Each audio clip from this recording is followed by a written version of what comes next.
ہم اپنی گفتگو کو آگے بڑھاتے ہیں، ہمیں اور مزید تفصیل کی طرف جانا ہے۔ ایک تو نکاح کا موضوع ہے اور دوسرا موضوع طلاق کا ہے۔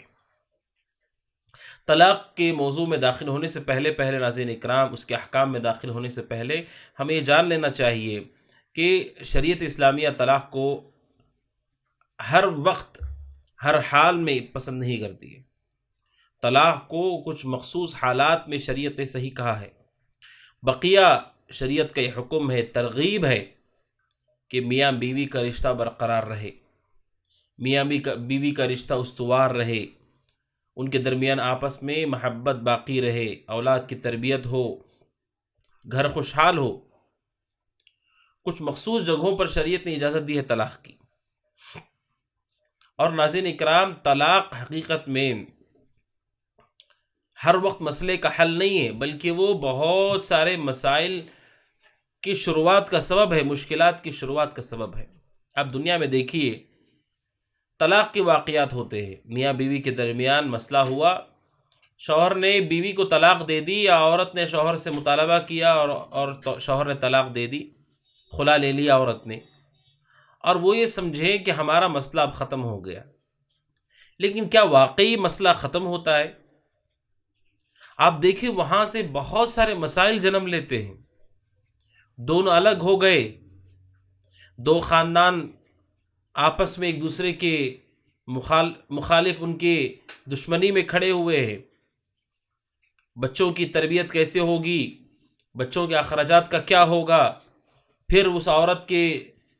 دوسرے نکاح کا معاملہ کیا ہوگا، اپنے ماں باپ کے گھر میں وہ کیسے رہے گی،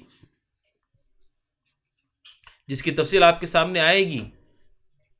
کہ طلاق مسئلے کا حل ہر وقت نہیں ہے، بعض جگہ ہیں جس کے بارے میں آپ کے سامنے آئے گا جہاں شریعت کہتی ہے ٹھیک ہے، شوہر طلاق دے سکتا ہے، عورت خلا لے سکتی ہے، لیکن یہ مسئلے کا حل نہیں، بلکہ شیطان جو انسان کا سب سے کھلا دشمن ہے، قرآن مجید بار بار ہمیں اس دشمن سے بچنے کے لیے کہتا ہے۔ اس شیطان کی پوری کوشش ہوتی ہے کہ مسلمانوں کا آپس میں میاں بیوی کا رشتہ باقی نہ رہے، کسی طرح وہ رشتہ ٹوٹ جائے، کسی طرح وہ رشتہ ختم ہو جائے۔ نبی اکرم صلی اللہ علیہ وسلم نے اسی لیے حدیث میں صراحت کے ساتھ ہمیں بیان کر دیا، اور اس سے بڑھ کر شریعت کا ہم پر احسان کیا ہو سکتا ہے، ہمیں پہلے ہی بتا دیا گیا۔ صحیح مسلم کی حدیث ہے، جابر بن عبداللہ رضی اللہ عنہ کہتے ہیں، حدیث نمبر 2813، اللہ کے نبی نے فرمایا، ان ابلیس یضع عرشہ علی الماء، کہ ابلیس جو کہ آسمانوں میں فرشتوں کے ساتھ تھا، زمین پہ اسے دھتکار کر بھگا دیا گیا، اور اس نے عہد کیا اللہ کے سامنے کہ میں تیرے بندوں کو گمراہ کروں گا، ہر راستے میں بیٹھ کر انہیں صراط مستقیم سے بھٹکاؤں گا۔ لاقعدن لهم صراطک المستقیم، اے اللہ تیرے سیدھے راستے کے پر میں بیٹھ کر انہیں بھٹکاؤں گا۔ اس ابلیس نے عہد کیا اور اسی پر وہ قائم ہے پوری قوت کے ساتھ، نشاط کے ساتھ۔ اللہ کے نبی نے فرمایا، اس ابلیس کا جو تخت ہے، وہ تخت عرش، وہ جو تخت ہے وہ سمندر پر ہے، پانی پر ہے۔ اس لیے کہ ابلیس کا یہ تخت پانی پر ہے، اسے اہل علم کہتے ہیں، اس سے پتہ چلتا ہے کہ وہ حکومت کر رہا ہے اور لوگوں کو ورغلانے کی پوری تیاری اس کے پاس ہے۔ کس سمندر میں ہے، کہاں ہے، اللہ عالم، لیکن سمندر پر اس کا تخت ہے جس پر بیٹھ کر وہ حکومت کرتا ہے۔ پھر اللہ کے نبی نے فرمایا، ثم یبعث سرایاہ، پھر اس کے لشکر بھی ہیں، ٹولیاں بھی ہیں، اس نے تیار کی ہیں، وہ تنہا نہیں ہے، اس کی ٹولیاں بھی اس نے تیار کی ہیں، اور وہ ثم یبعث سرایاہ، وہ اپنی ٹولیوں کو بھیجتا ہے لوگوں کو گمراہ کرنے کے لیے، انسانی آبادیوں میں وہ شیاطین کو، جنات کو بھیجتا ہے ٹولیوں کی شکل میں۔ پھر اللہ کے نبی نے فرمایا، فَأَدْنَاهُمْ مِنْهُ مَنْزِلَ أَعْظَمُهُمْ فِتْنَةً، سب سے قریبی شیطان کا وہ ہے جو سب سے بڑا فتنہ ہو، سب سے بڑا نقصان کرنے والا ہو، سب سے زیادہ جس نے فتنہ کیا ہو، وہ ابلیس کا سب سے قریبی ہوتا ہے۔ کیوں؟ کیونکہ وہ گمراہ کرنے کے لیے بھیج رہا ہے۔ اس کا مطلب ابلیس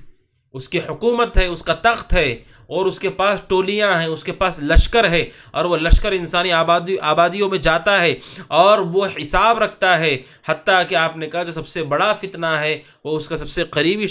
قریبی ہوتا ہے، جس طرح بادشاہ حکمران کے قریبی کوئی وزیر ہو جس کی بڑی اچھی خدمت ہو، یا کوئی بڑا کارنامہ کسی نے کر دیا تو بادشاہ اسے اپنے قریب کر لیتا ہے، اسی طرح ابلیس کے قریب سب سے بڑا وہ ہے جو سب سے بڑا فتنہ کرنے والا ہو۔ پھر اللہ کے نبی نے فرمایا یجیء احدہم فیقول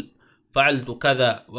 وکذا، بعض شیاطین آتے ہیں اس کے پاس اور آ کر کہتے میں نے یہ کام کیا، میں نے یہ غلط کام کیا، کروایا، لوگوں کو بہکایا، ورغلایا،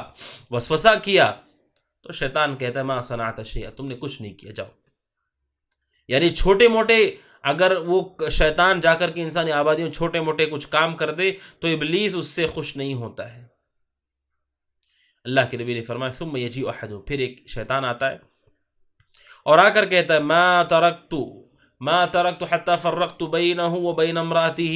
وہ ابلیس سے کہتا ہے جو آسمان سے بھگایا گیا، کہتا ہے کہ میں نے دونوں کو اس وقت تک نہیں چھوڑا، یعنی میں نے بیوی شوہر کے درمیان محبت کو پوری طرح ختم کر دیا، چاہت کو ختم کر دیا، ان کے دلوں میں بغض اور کینہ بھرتا